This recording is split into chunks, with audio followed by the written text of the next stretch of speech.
கடவுள் இயேசு கூட அதிகாலையில் கற்களில் கடவுளை தேடினார். மார்க்கு நற்செய்தி 1ஆம் அதிகாரம் 35வது இறை வார்த்தை யாராவது வாசிக்கிறீங்களா? அல்ல நானே வாசிக்கிட்டுங்களா சிஸ்டர் பிரதர்ஸ்?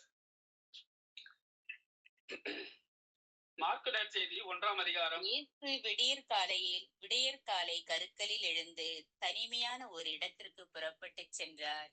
அங்கே அவர் இறைவனிடம் வேண்டிக் கொண்டிருந்தார். ஆமென். ஆமென். அல்லேலூயா. என்ன சொல்லுதுங்க? இயேசு விடிகாலை கற்களில் எழுந்து தனிமையான ஒரு இடத்திற்கு புறப்பட்டு சென்றார். அங்கே அவர் இறைவனிடம் வேண்டிக் கொண்டிருந்தார். ஏன் வேண்டும்? அவரே ஒரு இறைமகன் தானே, இறைவன் தானே. நமக்கு ஒரு முன்மாதிரியாக காட்டுகிறார். மகனே, மகளே, நான் என் தந்தையிடம் வேண்டுவது போல் நீயும் உன் தந்தையிடம் வேண்டிக்கொள். நீ கேட்பதையெல்லாம் அவர் தருவார். நீ கேட்காமலேயே உனக்கு தருவார். அதே வசனத்தை தான் சொல்லுது. லூக்கா நற்செய்தி 4ஆம் அதிகாரம் 42வது இறைவார்த்தை. லூக்கா நற்செய்தி 4ஆம் அதிகாரம் 42வது இறைவார்த்தையும் அதுதான் சொல்லுது. பொழுதும் விடியும் வேளையில் இயேசு தனிமையான ஒரு இடத்திற்கு புறப்பட்டு சென்றார். திரளான மக்கள் அவரை தேடி சென்றனர். அவரிடம் வந்து சேர்ந்ததும் தங்களை விட்டு போகாதவாறு அவரை தடுத்து நிறுத்த பார்த்தனர். ஆமென். ஆமென். அல்லேலூயா. தனிமையான இடத்துக்கு ஏங்க போறாரு? எந்த ஒரு இடையூறும் இல்லாமல் இறைவனிடம் பேச வேண்டும், இறைவனோடு உறவாட வேண்டும். நாம் கூட டைம் கிடைக்கும் பொழுது 2 மணியிலிருந்து 3:30 மணி வரைக்கும் டைம் கிடைச்சதுன்னா நற்கருணைநாதர் முன்பாக சென்று ஒரு 10 நிமிடம் கடவுளை துதித்து விட்டு அமைதியாக நற்கருணை தேவனையே உற்று பார்த்து கொண்டு அமைதியாக பேசாமல் அமைதியாக காத்து கொண்டு அதை பார்த்து கொண்டிருந்தால் போதும். கடவுள் உங்களோடு மனதில் பேசுவார். இது உண்மை, இது சத்தியம், நான் உணர்ந்திருக்கிறேன். அதே போன்று உங்களுக்கு நேரம் கிடைக்கும் பொழுதெல்லாம் நற்கருணை நாதர் முன்பாக ஒரு 10 நிமிடம் இறை புகழ்ச்சி செய்துவிட்டு இறைவனை துதித்து விட்டு அமைதியாக அவரை பார்த்து கொண்டு அமர்ந்திருந்தால் போதும். அமைதியாக உங்களோடு பேசுவார், உரையாடுவார். ஆமென். அல்லேலூயா. அதிகாலை ஜெபங்களில் நாம் ஜெபிக்க பார்க்கிறோம்.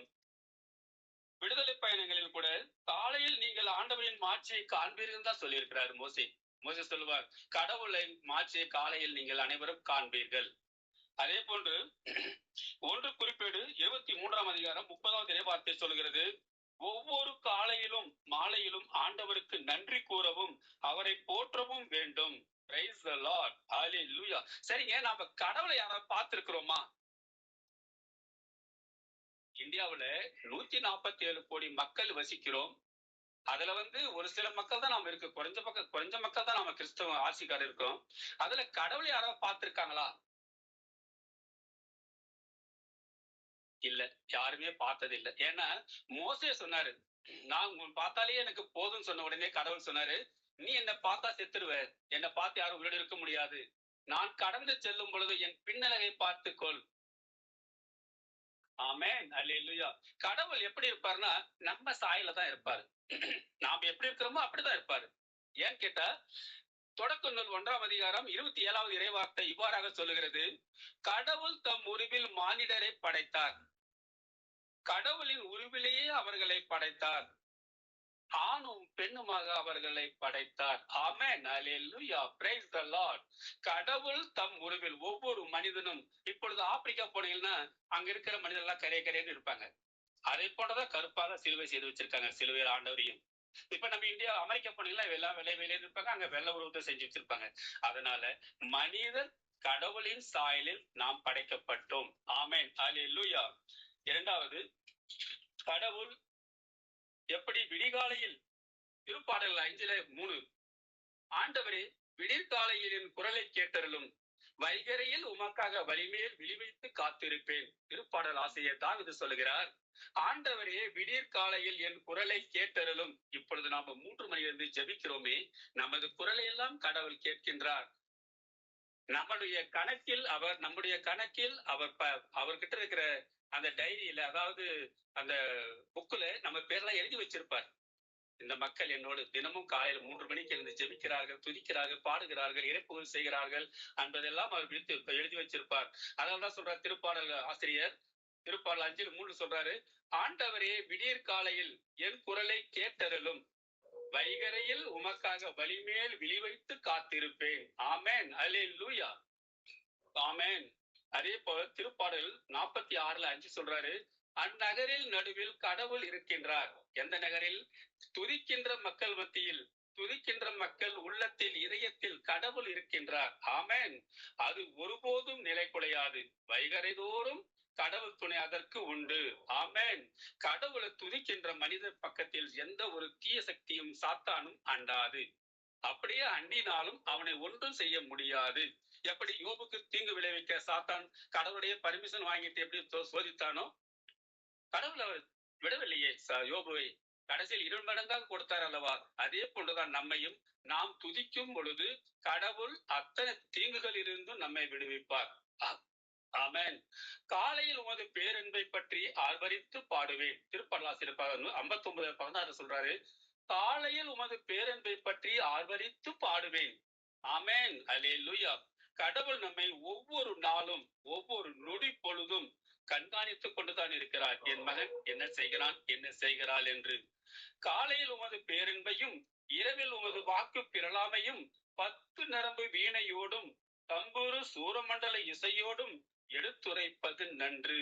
திருப்பாடல்கள் 92:2-3 வசனம் சொல்லுகிறது, காலையில் உமது பேரன்பையும். பாருங்க, காலையில் அதிகாலையில் தேடுகிறவன் கடவுளை கண்டடைவான்.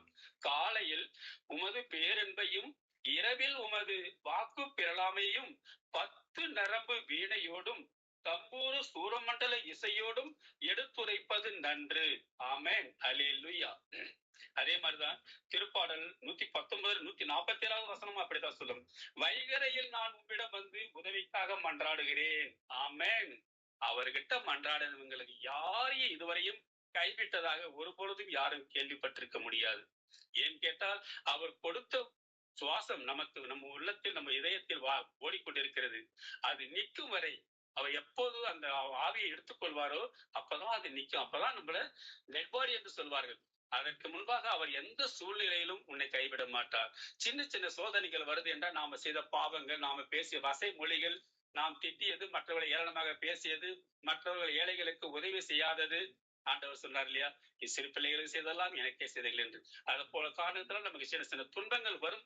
ஆனால் அந்த துன்பத்திலிருந்து விடுபட நாம் பாவ அறிக்கை செய்ய வேண்டும். பாவ அறிக்கை செய்து பாவத்திலிருந்து நிவர்த்தி செய்ய வேண்டும். ஆமென். அல்லேலூயா. 2வது ஏசாயா 33:2 இறைவார்த்தை இவ்வாறாக சொல்கிறது, அதிகாலை தோறும் எங்களை காக்கும் கரமாகவும் துன்ப வேளைகளில் எங்களை விடுவிப்போராகவும் இருப்பீராக. அவர் மன்றாடுறார். என்ன சொல்றாரு? அதிகாலை தோறும் எங்களை காக்கும் கரமாகவும் துன்ப வேளைகளில் எங்களை விடுவிப்பவராகவும் இருப்பீராக. எப்படி அந்த மன்றாட்டு பாருங்களேன். அதிகாலை தோறும் நாம் ஒவ்வொரு நாளும் ஜீவன் வேலை ஜபக்குழுவாக இருக்கட்டும், அதிகாலை ஜபக்குழுவாக இருக்கட்டும், இப்பொழுது நமது ஜபக்குழுவாக இருக்கட்டும், எனக்கு தெரிஞ்ச 3 மணியிலிருந்து ஆரம்பிச்சு துதியோடும் அப்பா கடவுளை போற்றி போந்து துதித்து ஆராதித்து பாடி மகிழ்ந்து கடவுளை மகிமைப்படுத்திக் கொண்டிருக்கின்றோம். நம் ஒவ்வொருவருக்கும் கடவுளின் வாழ்வின் புத்தகத்தில் நமது பெயர் எழுதப்பட்டிருக்கும். ஆமென். அல்லேலூயா. அதே போலதான் சொல்றாரு, புலம்பலாகமத்துல 2:19 2வது 19 இறைவார்த்தை, எழு, இரவில் முதற் சாமத்தில் குரல் எழுப்பு, உள்ளத்தில் உள்ளதை என் தலைவர் திருமுன் தண்ணீரை போல் ஊற்றிவிடு. Price the Lord. உன் உள்ளத்தில் எத்தனை கஷ்டங்கள், இன்பங்கள், துன்பங்கள் எத்தனை இருந்தாலும் அவர் பாதத்தில் ஊற்றிவிடு. உன் இல்லத்தில் வைத்து சுமையை தூக்கி செல்லாதே. அது பெரிய பாரம். 50 கிலோ வெயிட் கூட தூக்கலாம். ஆனால் நெஞ்சில் அந்த பாரத்தை வைத்து நடக்க முடியாது.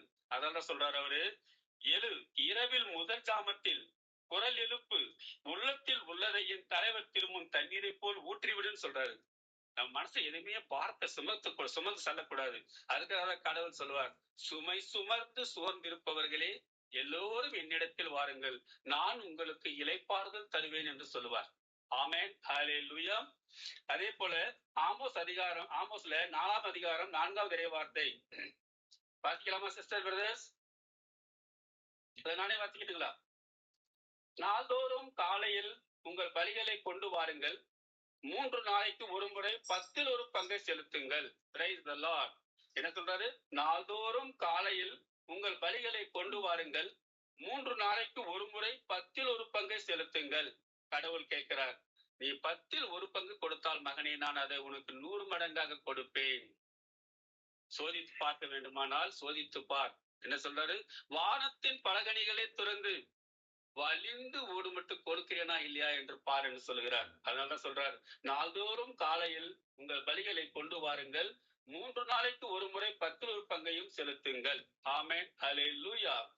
அதே போல வைகரையில் அதை தேடுவோர் தளர்ச்சி அடைய மாட்டார்கள். யார் சொல்றது? சாலமோனின் ஞானம் 6ஆம் அதிகாரம் 14வது இறைவார்த்தை சொல்லுகிறது, வைகரையில் அதை தேடுவோர் தளர்ச்சி அடைய மாட்டார்கள், ஏனெனில் தம் கதவு அருகில் அது அமர்ந்திருப்பதை அவர்கள் காண்பார்கள். ஞானம் ஞானம் தம் கதவு அருகில் அமர்ந்து நமக்காக காத்து கொண்டிருக்கின்றதாம். மகன் எப்பொழுது என் குரலை கேட்டு கதவை திறப்பானோ, நான் அவன் உள்ளத்திலும் அவன் உள்ளத்திலும் தங்குவேன். ஆமென், அல்லேலூயா. நன்றி தகப்பனே, நன்றி ஆண்டவரே. சீராக்கு ஞானம் அதேதான் சொல்லுது. சீராக்கு ஞானம் 32ஆம் அதிகாரம் 14வது இறைவார்த்தை, வைகரையில் அவரை தேடுவோர் அவரது பரிவை பெற்றுக் கொள்வர். ஆமென். வைகரை என்பது 3 மணியிலிருந்து 5 மணிக்கு 4 மணிக்கு உள்ளதுதான் வைகரை நான் நினைக்கிறேன். அதனால்தான் நம்ம ஜபக்குழு 3 மணிக்கு ஆரம்பிச்சு, அதிகாலை ஜப குழுவினரும் 3 மணிக்கு ஆரம்பிச்சு ஜபிக்க ஆரம்பிக்கிறோம். Praise the Lord. கடவுள் நம்மை ஒவ்வொருவரையும் அன்போடு நேசிக்கின்றார். உரோமையர் திருமுகம் 8ஆம் அதிகாரம் 26வது இறைவார்த்தை அதான் சொல்லுது, தூய ஆவியார் நமது வலுவற்ற நிலையில் நமக்கு துணை நிற்கிறார், ஏனெனில் எதற்காக எப்படி நாம் இறைவனிடம் வேண்டுவது என்று நமக்கு தெரியாது. தூய ஆவியார் தாமே சொல் வடிவம் பெற முடியாத நம்முடைய பெரு சுமைகளை வாயிலாக நமக்காக பரிந்து பேசுகின்றார். பெருமூச்சுகளில் வாயிலாக நமக்காக பரிந்து பேசுகின்றார். ஆமென். தூய ஆவியானவர் தான் நமக்கு கற்றுக் கொடுக்கிறார் எப்படி ஜெபிக்க வேண்டும், எதற்காக ஜெபிக்க வேண்டும் என்று.